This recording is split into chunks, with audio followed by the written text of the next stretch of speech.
Merci beaucoup, je suis cachée par l'arbre, donc je ne peux pas dire merci beaucoup. Bonjour tout le monde, merci beaucoup pour cette introduction. Je remercie beaucoup le Conseil scientifique et le président du Congrès de m'avoir proposé de vous présenter ce projet, ce programme et cette notion de psychiatrie de précision qui a donc, je vais vous en parler dans une minute, été reconnu dans le cadre d'un très grand programme qui a été financé dans le cadre de France 2030, qui est un programme-projet de psychiatrie de précision qui s'appelle le PEPR ProPsy, dont j'aurai l'occasion de vous parler pendant cette présentation. Alors pour commencer, on va commencer par quelques éléments de définition,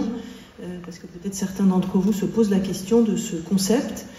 Donc, qu'est-ce que ça veut dire psychiatrie de précision? C'est pour certains un équivalent de ce qu'on appelle la médecine de précision, d'une façon générale, appliquée à la psychiatrie. C'est aussi un synonyme de médecine de stratification, c'est-à-dire comment est-ce qu'on développe des biomarqueurs qui permettent de stratifier les entités cliniques sur lesquelles nous travaillons pour identifier des sous-groupes homogènes. C'est aussi un synonyme de médecine personnalisée qui consiste à développer des stratégies thérapeutiques qui soient adaptées de façon spécifique à chaque patient. Et puis bien sûr, c'est synonyme de médecine de précision qui est une discipline qui est développée dans de très nombreux domaines médicaux.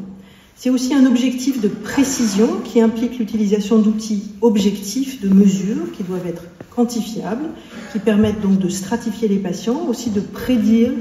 leur pronostic, avec comme objectif d'améliorer la précision des stratégies thérapeutiques. Il y a plein d'autres domaines qui ont développé bien avant nous cette idée de la médecine de précision en psychiatrie. Et je voulais juste vous donner quelques étapes clés et quelques exemples de ce qui a été fait dans d'autres domaines. Par exemple, dans le cardiovasculaire, avec une cohorte très connue qui est la cohorte Framingham, qui a démarré dans les années 48. On a obtenu énormément de résultats sur la précision des stratégies thérapeutiques pour les maladies cardiovasculaires. Et par exemple, c'est comme ça qu'on a permis de définir le seuil qui permet de diagnostiquer l'hypertension artérielle. Autre exemple dans le domaine de la cancérologie, qui sont probablement les champions de la médecine de précision, le Human Genome Project, qui a été démarré dans le début des années 2000, a permis le développement des premiers traitements ciblés des cancers, ciblés sur des cibles thérapeutiques à partir de biomarqueurs précis. Dans le domaine de la neurologie, on a entendu un très beau symposium ce matin sur la maladie d'Alzheimer, et vous avez peut-être entendu le grand progrès ou le grand pas en avant qui est fait, qui est que dorénavant, en tout cas de façon très proche, le diagnostic de maladie d'Alzheimer sera porté sur des critères biologiques, avec des biomarqueurs qui permettront, quel que soit le stade d'évolution de la maladie,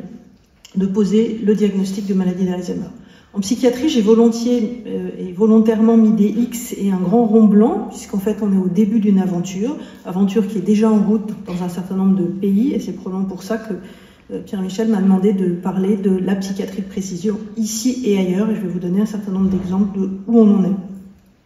Alors pourquoi c'est important de développer cette psychiatrie de précision? Puisque vous êtes là, vous savez tous que c'est un enjeu majeur de santé publique, que les maladies mentales sont une des 10 principales causes du fardeau associé aux maladies, que ce sont des maladies très fréquentes qui touchent près de 800 millions de personnes dans le monde, soit 10% de la population mondiale selon l'OCDE, avec un énorme poids économique puisque à elles seules on leur attribue 4% du PIB. C'est aussi la première cause des DALI, qui sont le nombre de journées perdues à cause d'une maladie, et l'OMS depuis 2020 dit que c'est la première cause mondiale de handicap. Ceci dit, il y a un énorme besoin qui aujourd'hui n'est pas couvert, qui est le fait que les diagnostics des maladies mentales sont encore posés avec retard ou pas du tout pour un certain nombre de patients, que les traitements que nous utilisons ont une efficacité qui est trop souvent partielle, avec des effets secondaires, et qui a finalement eu assez peu d'innovations diagnostiques et thérapeutiques au cours de ces dernières années. Donc on a l'obligation de faire mieux. Comment expliquer cette situation qui est que finalement depuis les 50 dernières années, il y a eu peu ou pas de percées significatives dans le domaine diagnostique ou thérapeutique. Et j'ai fait cette diapositive pour vous montrer qu'à mon avis, il y a 3 raisons pour expliquer les échecs des essais cliniques qui ont conduit au retrait partiel ou total de beaucoup d'industriels de s'intéresser à la psychiatrie. Premièrement, parce qu'on utilise aujourd'hui, vous le faites tous les jours dans votre pratique quotidienne, des diagnostics qui sont catégoriels, qui reposent sur des systèmes de classification diagnostique que sont l'ICD, le DSM, etc., qui ont permis d'avoir une très bonne fidélité intercotateur, mais pas de validité biologique. Et globalement, ça génère des entités catégorielles qui sont très hétérogènes et souvent chevauchantes. Le deuxième problème, c'est qu'au cours des essais cliniques, on continue à utiliser des échelles cliniques pour évaluer l'efficacité des stratégies thérapeutiques, mais pas d'outils, pas de dimension, pas de marqueurs qui soient objectivement mesurables et qui soient spécifiques du traitement qui est testé dans les essais cliniques. Le troisième point, c'est les médicaments qu'on teste dans la plupart des essais cliniques, qui en général sont découverts par hasard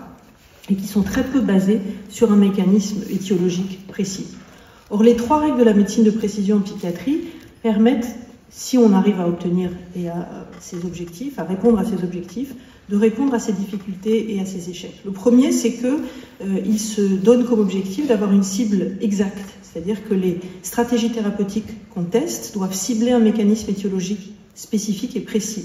Le deuxième point, c'est qu'il faut qu'il y ait des marqueurs objectifs, quantifiables, mesurables, en particulier biologiques, qui doivent permettre de sélectionner un sous-groupe spécifique de patients. Et c'est dans ce sous-groupe qu'on teste spécifiquement ce traitement qui est basé sur des mécanismes. Et puis le troisième point, c'est que l'efficacité des stratégies thérapeutiques doit être faite avec des outils qui nous permettent de mesurer objectivement et de façon spécifique l'efficacité de la stratégie thérapeutique. Donc l'objectif de la médecine de précision en psychiatrie, c'est de développer un traitement exact pour un patient spécifique au bon moment. Donc ça, c'est une représentation un peu imagée de ce que peut être la psychiatrie de précision, où on passe de ce qu'on appelle one size fit all, c'est-à-dire que tous les patients ont le même costume, quelle que soit leur corpulence, quelle que soit leur taille, quel soit leur goût, et on va vers ce qu'on pourrait appeler la haute couture à la française, qui est que chacun a le droit à sa robe en fonction de ses goûts et en fonction de sa taille, etc. Alors la bonne nouvelle, c'est que nous avons aujourd'hui les outils pour essayer d'atteindre cet objectif de psychiatrie de précision, et on peut partir des classifications diagnostiques actuelles catégorielles pour utiliser tous les outils qui sont aujourd'hui à notre disposition pour faire ce qu'on appelle du phénotypage approfondi, pour identifier ces sous-groupes homogènes et ces dimensions, en utilisant les données cliniques, des données liées à l'exposome, c'est-à-dire l'exposition à des facteurs de risque environnementaux, le phénotypage digital qui est proposé maintenant aujourd'hui par les outils digitaux, toutes les stratégies omics, les stratégies d'imagerie cérébrale, et puis bien sûr l'intelligence artificielle pour analyser les données multimodales qui sont recueillies.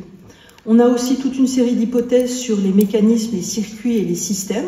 pour cibler la biologie sous-jacente liée à des symptômes spécifiques, avec l'objectif final de développer cette psychiatrie de précision, avec donc des diagnostics précis, objectifs, mesurables, de sous-groupes homogènes ou de dimensions transnosographiques qui soient basées sur des mesures objectives. Donc ça, c'est une autre façon de représenter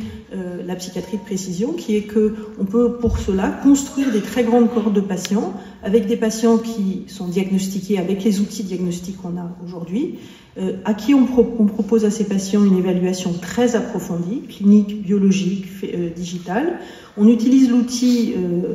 Big Data Machine Learning pour identifier des algorithmes ou des signatures qui permettent d'identifier des sous-groupes de patients, et à ces sous-groupes de patients, on peut proposer des stratégies thérapeutiques ciblées sur des mécanismes ou ciblées sur un mécanisme particulier. Alors comment est-ce qu'on peut faire ça, et de quoi avons-nous besoin pour construire cette psychiatrie de précision? On a besoin d'organiser ce phénotypage approfondi qu'on ne peut pas faire dans la clinique de tous les jours, et je vais prendre pour exemple le réseau des centres experts français qui permet de faire ce phénotypage approfondi. Deuxièmement, on a besoin de réunir l'ensemble des données qui vont être recueillies dans des bases de données multimodales qui seront ensuite analysées. Ensuite, on a besoin de partager les données et on a besoin de ne pas oublier d'informer les décideurs de l'avancée de toutes ces recherches. Alors, premier point, comment est-ce qu'on peut organiser le phénotypage approfondi? Je pense que vous connaissez tous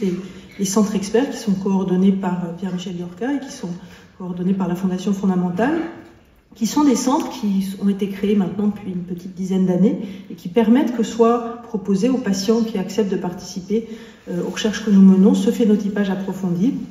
Donc très rapidement, dans ces centres experts qui sont répartis sur tout le territoire, les patients sont adressés par leur médecin généraliste ou par leur psychiatre. Ils ont un bilan complet qui est psychiatrique, somatique, cognitif. On leur rend le résultat des évaluations qui leur sont proposées et on peut leur proposer ensuite de faire partie de projets de recherche, puisque ce sont donc des plateformes de diagnostic et de recherche. Voilà la carte de France des 53 centres experts qui sont aujourd'hui ouverts sur l'ensemble du territoire, qui sont organisés en 4 réseaux pour les patients bipolaires, schizophrènes, atteints de dépression résistante ou de troubles du spectre de l'autisme, qui ont permis de construire, à partir des données qui sont recueillies dans ces centres experts, des bases de données qu'on appelle FACE, vous en entendrez parler à la fin de cette présentation. FACE, ça veut dire Fundamental Advanced Center of Expertise, et c'est issu du partage de l'ensemble des données qui sont recueillies sur tous ces centres qui ont accepté de travailler ensemble avec les mêmes outils et de partager les données qui sont recueillies. Ils partagent aussi les échantillons biologiques qui sont réunis dans une seule biobanque et qui peuvent être analysés avec les différents outils, les différentes hypothèses qu'on veut tester. Et aujourd'hui, on a à peu près 8000 patients qui sont inclus dans des bases de données et qui ont permis à l'ensemble de la communauté française de publier, parce que bien sûr, l'accès est très largement ouvert à ces bases de données. Alors voilà les outils qui sont partagés par tous ces centres experts, qui sont des évaluations et des dossiers médicaux qui sont similaires, qui sont remplis par tous les centres experts pathologie par pathologie, qui sont accessibles grâce à des outils web et qui permettent donc la construction de ces bases de données dans lesquelles sont réunies à la fois les données cliniques et les données d'analyse biologique. Alors est venu compléter cette structure un financement qui donc a été obtenu, comme je vous le disais tout à l'heure, dans le cadre de l'appel d'offres de France 2030, qui nous a permis d'être sélectionnés en 2022 pour porter ce programme, ce PEPR de psychiatrie de précision, qui va nous permettre de construire une des très grandes cohortes qui s'appelle French Minds, qui démarrera, on l'espère, début 2025 et qui va permettre que des patients qui sont vus sur nos centres experts ou qui sont vus dans les centres du RHU psychiatre puissent avoir accès à ce qu'on appelle donc phénotypage approfondi, où on va recueillir à la fois des données cliniques, comportementales, somatiques, cognitives, digitales, puisqu'on va utiliser toute une série d'outils digitaux avec des agents conversationnels, des autoquestionnaires, des évolutions passives qui vont nous permettre de suivre le sommeil, l'activité physique et les activités sociales, qui vont nous permettre aussi d'analyser les échantillons biologiques qui sont recueillis avec des outils génomiques, métabolomiques, protéomiques, épigénétiques et immunologiques, qui vont nous permettre de compléter cette évaluation par de l'imagerie cérébrale et de l'électrophysiologie. Donc ça, c'est la première grande partie de ce programme projet en médecine de précision en psychiatrie. Les autres étapes de ce programme, qui est un programme national, va consister à explorer les mécanismes qui sont identifiés ou qui seront identifiés dans le cadre de cette cohorte à l'aide de modèles animaux, de faire des essais cliniques avec des traitements ciblant des mécanismes dans des sous-groupes spécifiques, de monter des partenariats publics-privés et de faire de l'information, de la formation et d'essayer d'impliquer les patients, les proches, les professionnels de santé, les chercheurs et les décideurs.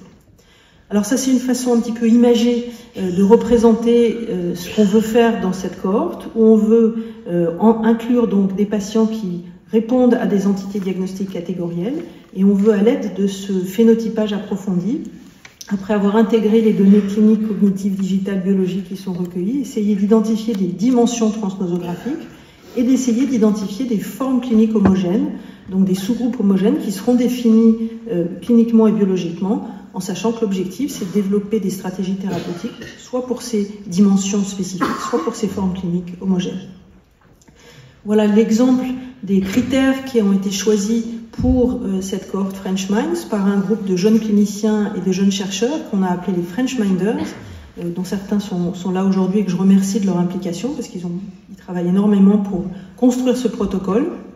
Et on s'est donné des critères pour choisir ces dimensions, qui sont le fait que ces dimensions doivent être transnosographiques, donc présentes dans les différentes catégories diagnostiques qui sont incluses. Elles doivent être sous-tendues par des hypothèses biologiques spécifiques. Elles doivent être mesurables chez l'homme et l'animal, donc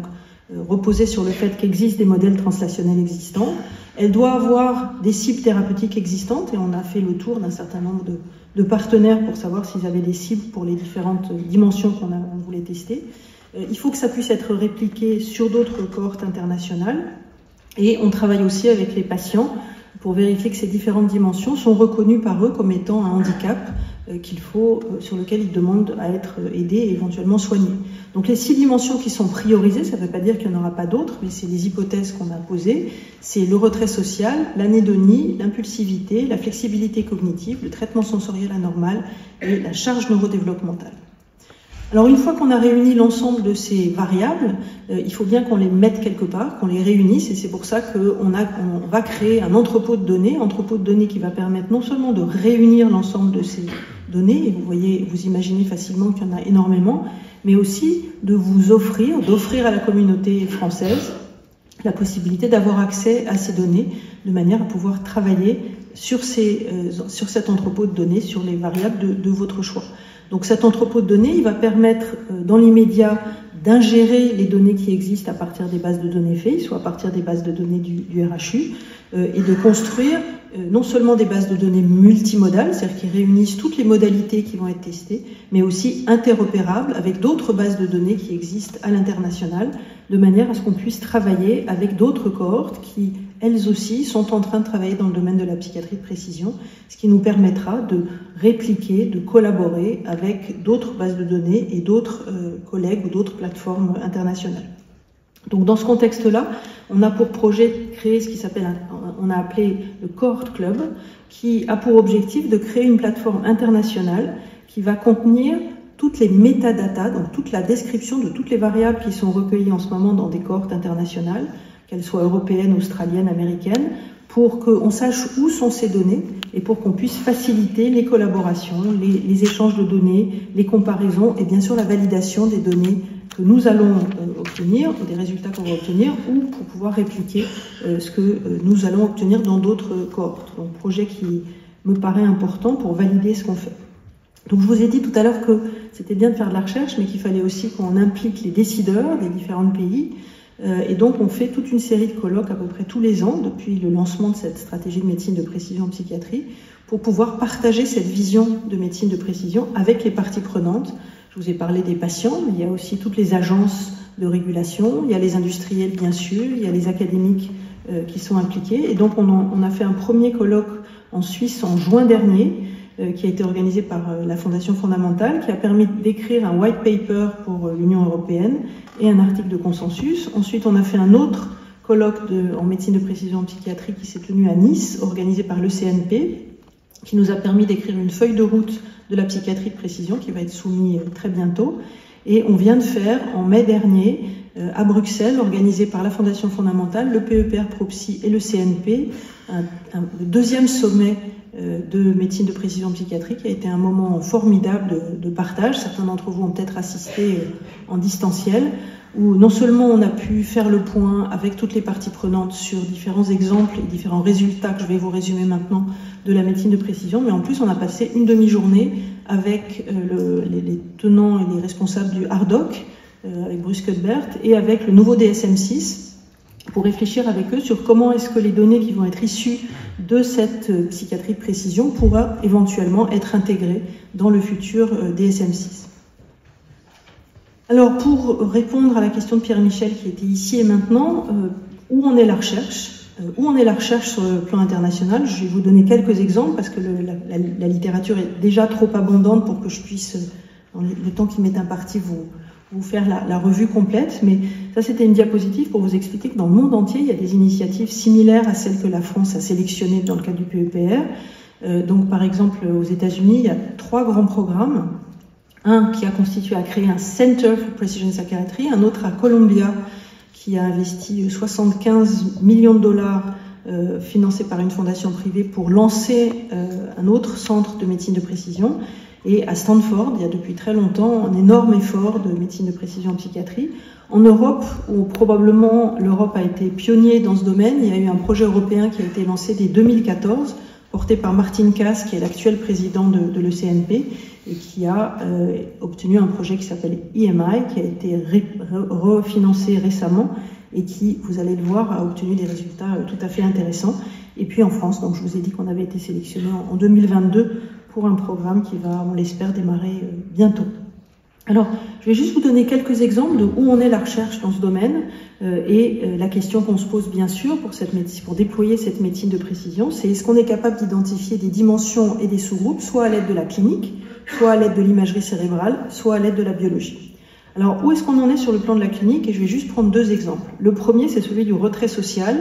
qui est le principal résultat de ce programme qui a été mis en place par l'Europe et porté par Martin Kaas dès 2014. Et eux, ils ont travaillé sur 3 types de pathologies, que sont la maladie d'Alzheimer, donc ça répond bien aux enjeux des JNPN, puisqu'ils ont travaillé sur des maladies mentales et des maladies neurologiques, donc maladie d'Alzheimer, dépression et schizophrénie,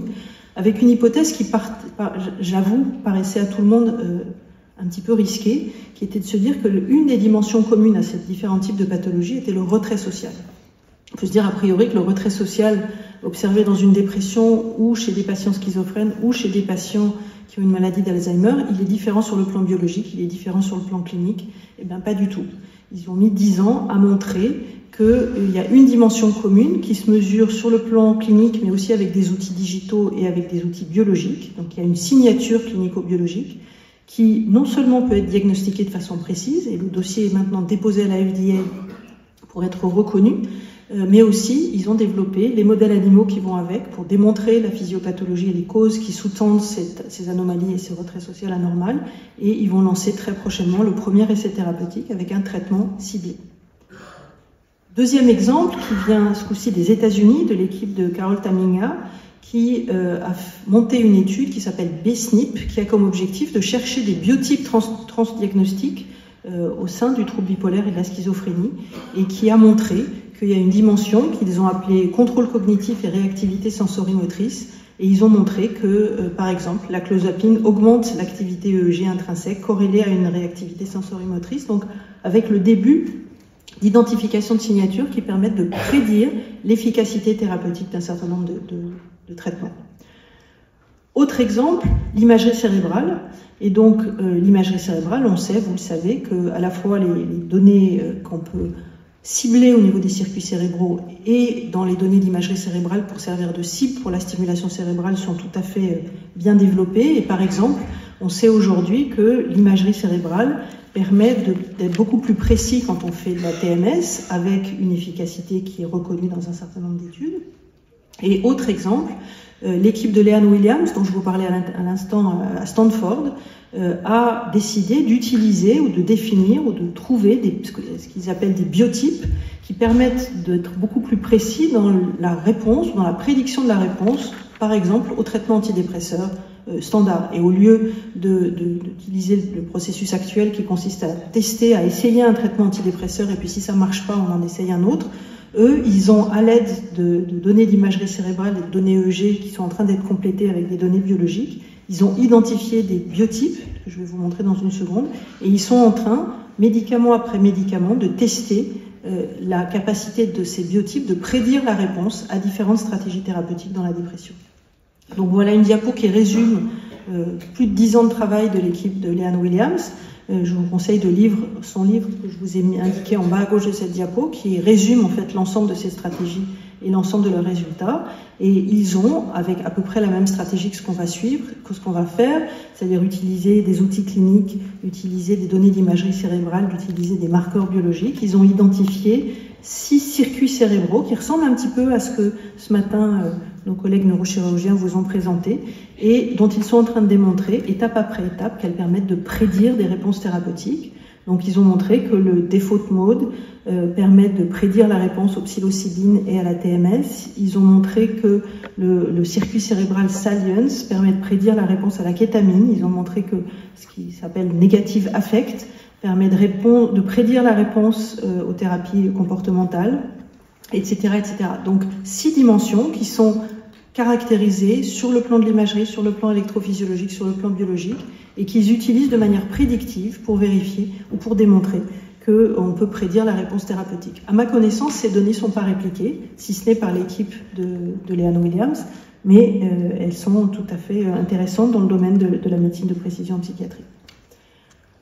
Alors, autre exemple, qui est un exemple que nous, on mène en France depuis longtemps avec Riyad Tammouza, qui a eu la gentillesse de venir avec nous aujourd'hui, qui est comment est-ce que la biologie, et en particulier l'immunologie, peut nous aider à mener cette médecine de précision, et est-ce qu'on peut finalement, avec une prise de sang, est-ce qu'on pourra un jour identifier des marqueurs biologiques qui permettront de prédire la réponse à un certain nombre de stratégies thérapeutiques, soit anti-inflammatoires, soit spécifiques de certaines voies biologiques dissimilitaires qui sont activées. Alors pourquoi l'inflammation et qu'est-ce que c'est que l'inflammation? Donc on sait que l'inflammation est présente chez 40% des patients avec maladie mentale, quelle que soit leur maladie mentale, mais quelquefois on a du mal à comprendre parce que l'inflammation c'est considéré à la fois comme une réponse de défense face à l'environnement. Dans quel cas est-ce que ça devient quelque chose de pathologique? Alors qu'est-ce que c'est que l'inflammation? C'est une réponse biologique naturelle qui survient comme une réaction de protection quand il y a un événement, comme on se coupe avec une feuille de papier, on est piqué par un insecte, où on a une infection, et cette inflammation, elle vient nous défendre et commencer le processus de réparation Donc les symptômes habituels de l'inflammation, vous les connaissez tous, c'est la rougeur, le gonflement, la chaleur, la douleur et la perte de fonction quelquefois. Et cette inflammation, elle s'accompagne de la libération de certains médiateurs chimiques, par exemple les CRP et les cytokines, et le recrutement de cellules immunitaires à l'endroit où on est agressé. L'inflammation aiguë, elle est donc très clairement une réponse bénéfique qui a pour objectif de réparer l'agression, mais elle peut quelquefois ne pas s'arrêter à la période aiguë et entraîner une réaction inflammatoire chronique de bas niveau. Et c'est cette inflammation chronique de bas niveau qui est présente dans toute une série de maladies, les maladies auto-immunes, les maladies cardiovasculaires, les maladies métaboliques, mais aussi les maladies neurodégénératives, dont on a entendu parler ce matin, et les maladies mentales. Alors cette inflammation de bas niveau dans les maladies chroniques, donc elle est présente dans toutes les maladies psychiatriques, mais pas chez tous les malades, et c'est pour ça qu'on a besoin aussi de cette stratégie de psychiatrie de précision, puisqu'elle est présente à peu près chez 40% des patients, quelle que soit leur pathologie, très souvent ceux qui ont un déclin cognitif et une résistance aux traitements psychotropes. Elle est associée à certains symptômes spécifiques qui, là aussi, font l'objet d'une description faite en particulier par l'équipe d'Andy Miller, qui sont l'anédonie, la fatigue, le ralentissement psychomoteur, la réduction de la connectivité cérébrale, en particulier dans les circuits de la motivation et de la récompense. Et elle est mesurable biologiquement avec des biomarqueurs sanguins, que sont la CRP, que sont les cytokines. Et on sait que quand cette inflammation passe dans le cerveau, à travers la barrière cérébrale, elle va impacter les différents neurotransmetteurs que nous connaissons, qui sont la dopamine, la noradrénaline, la sérotonine, la voie déclinurénine, etc. Alors, question que tout le monde s'est posée quand on a commencé à démontrer, il y a plus de 10 ans maintenant, cette inflammation, c'est est-ce que, comme elle est souvent associée à la résistance au traitement, est-ce qu'on peut traiter chez les patients porteurs de ces marqueurs inflammatoires, est-ce qu'on peut juste adjoindre au traitement psychotrope habituel des anti-inflammatoires? Et il y a eu toute une série d'études, celle-là est relativement récente, Lancet Psychiatry 2020, où ils ont rajouté un anti-inflammatoire, par exemple là le célocoxib ou l'aminocycline, et obtenu des résultats désespérément négatifs. Vous voyez qu'il n'y a aucune différence, quel que soit le groupe qui reçoit soit de l'aminocycline, soit du célocoxib, soit un placebo, il n'y a aucune différence. Et c'est bien pour ça qu'on a besoin de la médecine de précision, parce que si on ne stratifie pas les sous-groupes en identifiant de façon extrêmement précise les quelques 40% de patients qui sont porteurs de ces marqueurs inflammatoires, on ne peut pas avoir la réponse, et c'est ça qui a entraîné tellement d'échecs dans les essais thérapeutiques. Donc en résumé, et avant de vous montrer des exemples plus optimistes, pourquoi est-ce qu'il y a eu de nouveau des échecs des médicaments anti-inflammatoires dans la dépression? Premièrement, parce que les critères d'inclusion sont erronés, ils ne sont pas précis, puisqu'on inclut des patients hétérogènes, malgré le fait que l'inflammation n'est pas observée chez tous. Donc on doit stratifier et on doit utiliser des marqueurs biologiques qui permettent d'enrichir les critères d'inclusion. Deuxièmement, les traitements, la plupart des médicaments inflammatoires ont des effets multiples, et il y a finalement eu très peu d'études testant des mécanismes des immunitaires spécifiques. On doit être beaucoup plus précis et beaucoup plus pointu dans l'identification des mécanismes étiologiques. Et puis, les résultats, les analyses, elles sont faites toujours avec les bonnes vieilles échelles qu'on utilise tous, mais elles ne sont pas faites avec des biomarqueurs objectifs de l'effet qu'on veut tester. Et donc, très probablement, on passe aussi à côté d'un effet thérapeutique ciblé. Alors, où est-ce qu'on en est aujourd'hui sur cette voie de la médecine de précision utilisant l'immunopsychiatrie? On a montré, en particulier au laboratoire, l'interaction entre toute une série de facteurs de risque environnementaux et un terrain génétique qui permet d'expliquer le maintien de cette inflammation chronique, puisque à toutes les étapes de la réponse immunitaire, il y a un certain nombre de variants génétiques qui sont plus souvent retrouvés chez nos patients et qui expliquent dès le tout début de la réponse immunitaire, qui est la réponse immunitaire innée, qu'il y a des variants génétiques qui fait que les patients se défendent pas bien contre les infections. Ensuite, normalement, il y a un signal stop qui est envoyé qui fait que l'inflammation s'arrête. Chez nos patients, il y a une association en toute une série de facteurs génétiques qui fait qu'il y a une persistance de cette inflammation. Et puis la dernière étape, c'est l'immunité adaptative avec le système HLA qui, chez nos patients, est non seulement pro-inflammatoire, mais aussi déclenche des mécanismes auto-immuns. Et cette inflammation chronique, qui va donc persister et rester là en permanence, à la fois au niveau sanguin, mais aussi au niveau cérebral et au niveau digestif. Elle va entraîner l'activation de certaines voies biologiques spécifiques qui nous permettent d'avancer sur le chemin de la médecine de précision, puisqu'on est capable aujourd'hui d'identifier ces voies biologiques spécifiques avec des biomarqueurs et de déployer des stratégies thérapeutiques spécifiques. Et je prendrai juste 2 exemples aujourd'hui, 3 d'ailleurs, qui sont les psychoses auto-immunes, l'activation du rétrovirus humain endogène, la voie de l'immunométabolisme, mais il y a aussi d'autres exemples par exemple sur l'axe cerveau-intestin dont je ne parlerai pas aujourd'hui. Alors premier exemple, les psychoses auto-immunes qui ont été décrites en collaboration avec l'équipe de Laurent Groc à Bordeaux, et on a montré que ces psychoses auto-immunes, elles ont une signature clinique et biologique spécifique. Signature clinique spécifique, c'est très souvent des patients qui ont une catatonie, qui ont des symptômes neurologiques mineurs, qui ont une intolérance ou une résistance aux antipsychotiques, et qui ont une histoire personnelle ou familiale de maladies auto-immunes, et très souvent des antécédents de maladies infectieuses, et des biomarqueurs spécifiques, qui sont la présence d'auto-anticorps dans le sang, qui sont dirigés contre des récepteurs cérébraux. Il y a toute une série d'auto-anticorps qui sont en train d'être décrits. On a commencé par les auto-anticorps dirigés contre les récepteurs NMDA. On vient de publier un papier sur les auto-anticorps dirigés contre les récepteurs cholinergiques. Et il y en a beaucoup d'autres, avec l'aide de la neuroimagerie moléculaire qui permet au niveau synaptique de montrer le mécanisme d'action de façon très spécifique de ces auto-anticorps observés dans les maladies mentales. On va démarrer dans quelques semaines, j'espère, un PHRC qui va nous permettre de tester, encore une fois dans les règles de la médecine de précision, chez des patients qui sont porteurs de ces auto-anticorps, s'ils répondent, versus placebo, à un traitement immunomodulateur. Autre exemple sur lequel on travaille depuis près de 20 ans maintenant, les rétrovirus humains endogènes, qui sont des petites séquences génétiques qui sont intégrées dans notre génome, qui se transmettent chez la plupart d'entre nous de génération en génération en restant totalement silencieux, sauf quand ils sont réactivés par une infection. Et précisément, les infections qui réactivent ce rétrovirus, c'est les infections qui sont associées plus fréquemment avec les maladies mentales. Et aussi, récemment, on vient de publier le fait que le Covid, le SARS-CoV-2, peut aussi réactiver ce rétrovirus qui serait à l'origine, pour un certain nombre de patients, du Covid long. Il a aussi un essai thérapeutique spécifique qui se termine, puisque nous sommes capables de mesurer dans le sang les protéines d'enveloppe de ce petit rétrovirus et les cytokines qui sont associées. On l'a répliqué là sur 3 études, plus une autre étude sur les Covid longs. Donc là aussi, on a une cible thérapeutique qui permet, chez les patients qui sont porteurs de ces marqueurs biologiques,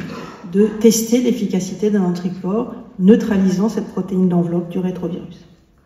Dernier exemple, ce qu'on appelle l'immunométabolisme, qui est un champ de recherche extrêmement important. Donc vous savez tous ce que c'est que le syndrome métabolique, qui est la présence de 3 ou moins de la liste qui est sur votre gauche, c'est-à-dire un périmètre abdominal supérieur à 94 cm pour les hommes ou 80 cm pour les femmes, hypertriglycéridémie, une élévation de la pression artérielle, un taux élevé de glycémie, et Ophélia Godin, qui remettra le préface tout à l'heure et qui est devant, a montré que le syndrome métabolique est 2 fois plus souvent présent chez les patients bipolaires, 20% versus 10% de la population générale, 24% comparé à 10% chez les patients schizophrènes et 38% chez les patients déprimés résistants comparé à la population générale, avec le fait que malheureusement ces pathologies comorbides, ces pathologies associées aux maladies mentales sont insuffisamment diagnostiquées et prises en charge chez nos patients et sont probablement à l'origine de la première cause de mortalité de nos patients qui, comme vous le savez, sont les maladies cardiovasculaires. Alors pour essayer de comprendre l'origine de ce syndrome métabolique et pour essayer de développer des stratégies thérapeutiques ciblées, on s'est intéressé à la voie des mitochondries. Vous savez probablement que les mitochondries, c'est des petits organelles intracellulaires qui sont en charge de produire l'énergie du corps, dont le corps a besoin, en sachant que c'est le cerveau qui a le plus besoin de tous nos organes d'énergie. Il consomme 20% de l'énergie totale. Et on sait qu'il y a toute une série de dysfonctionnements des mitochondries qui sont associés à des anomalies de libération des neurotransmetteurs, qui sont associés avec des maladies mentales. Et par exemple, on sait que 20% des patients avec des maladies mitochondriales ont un trouble bipolaire. Donc il y a clairement un lien entre les deux. Et c'est ça qui a lancé toute une série d'équipes qu'on a réunies en Suisse la semaine dernière à tester les dysfonctionnements mitochondriales dans les troubles bipolaires. Et il y a beaucoup de publications qui montrent qu'il y a beaucoup d'anomalies mitochondriales qui sont retrouvées plus spécifiquement chez les patients bipolaires. Par exemple, la diminution des copy number variantes de l'ADN mitochondrial. Vous savez probablement que les mitochondries ont ça comme caractéristique d'être régulées, gouvernées par 2 types d'ADN. Un ADN mitochondrial qui est transmis exclusivement par les mères et puis des gènes qui se trouvent au niveau du noyau. Donc il y a des anomalies au niveau de cet ADN mitochondrial. Il y a aussi une augmentation de l'ADN mitochondrial circulant qui circule quand il y a des anomalies de cet ADN mitochondrial. Il y a aussi une augmentation de l'oxydation. Vous avez entendu ce matin le professeur Conus vous parler des anomalies redox et des essais thérapeutiques ciblés avec des marqueurs biologiques spécifiques de ces anomalies de la voie redox, avec en particulier la N-acétylcystéine. C'est probablement à cause de ces anomalies mitochondriales qu'il y a ces anomalies. Alors, résumé de tout ce qu'on peut faire ou tout ce qu'on espère faire sur cette voie de médecine de précision en immunopsychiatrie, vous voyez qu'on est tout doucement en train de caractériser biologiquement et cliniquement tous ces dysfonctionnements immunitaires avec des cibles thérapeutiques extrêmement précises. Donc par exemple, l'immunométabolisme dont je vous parlais tout à l'heure, entre 20 et 40% de nos patients qui sont porteurs de ces anomalies, qui sont probablement caractérisées par toutes ces anomalies biologiques que je vous ai décrites et à qui on pourrait proposer de façon spécifique un régime particulier, une activité physique importante et puis des traitements que vous connaissez, qui sont par exemple la metformine ou le statine. Même chose avec l'inflammation, qui est probablement à l'origine d'anomalies mitochondriales particulières de l'ADN, qui est associée à des symptômes négatifs, à l'inflammation, à un déclin cognitif, et qui peut être traité par des cibles qui vont booster les mitochondries. Troisième exemple, les psychoses auto-immunes, où je vous ai expliqué qu'il y avait un tableau clinique et la présence de ces auto-anticorps dans le sang, et des essais thérapeutiques qui vont démarrer. Le rétrovirus humain endogène qu'on peut là aussi mesurer dans le sang, et puis tout ce qui se fait, qu'on vous a beaucoup présenté l'année dernière au JNPN sur la dysbiose intestinale. Donc, en résumé, on a des outils, des hypothèses et des challenges. Les outils et les objectifs, je vous les ai présentés. Les challenges, c'est aussi des challenges de régulation et d'approbation de tout ce qu'on va développer par les autorités. Et c'est pas une étape simple. Il faut bien sûr qu'on démontre la validité des biomarqueurs de stratification, mais il faudra aussi qu'on obtienne l'approbation des autorités de régulation, et c'est pas simple.